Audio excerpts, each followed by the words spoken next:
Surprises ఏంటంటే మళ్ళీ నేను సెకండ్ వీడియోతో డామినోస్ అయితే వచ్చేసాను. సో ఒక కొత్త ఆఫర్తో అయితే వచ్చేసాను. నేను యూస్ చేసుకున్నాను కాబట్టి మీరు కూడా యూస్ చేసుకుంటారని చెప్పి నేను ఈ వీడియోని అయితే తీస్తున్నాను. సో నాకు ఈ ఆఫర్లో ఒక 2 మినీ పిజ్జాస్, ఒక 1 టాకో, 1 మినీ పార్సిల్ అయితే వచ్చింది. సో నేను ఎలా అయితే యూస్ చేసుకున్నానో అలా మీరు కూడా యూస్ చేసుకుంటే మీకు కూడా 2 పిజ్జాస్, 1 పార్సిల్ అండ్ 1 టాకో అయితే వస్తుంది. సో చూసారా ఎంత చక్కగా ప్యాకింగ్ చేసి ఎంత నీట్గా ఇచ్చారో. ప్లస్ మనీ వర్త్ అయితే ఉంది.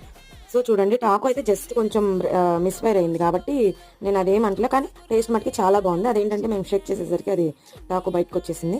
సో దాంతో ఏం ప్రాబ్లం లేదు. బట్ మీకు కూడా మంచిగా పార్సిల్ అనేది వస్తుంది. మీరు చూడండి, నేను మీ ముందైతే ఓపెన్ చేసి అయితే చూపిస్తున్నాను కదా వీడియోలో, సేమ్ అలానే వస్తాయి. ఏంటంటే నాకు ఇవి ఎంతకు వచ్చాయి, మనీ ఎంత, సో అవి నేను ఈ వీడియోలో చెప్పేస్తాను. నాకు ఈ 200 రూపీస్కి అయితే వచ్చాయి. నేను ఇక్కడైతే నేను మీకు బిల్ కూడా చూపించేస్తాను. సో బిల్లును కూడా పెట్టాను చూడండి. నాకు కేవలం ఈ ఆఫర్ యూస్ చేసి 200 రూపీస్కి అయితే వచ్చాయి. నేను టేస్ట్ కూడా చేశాను.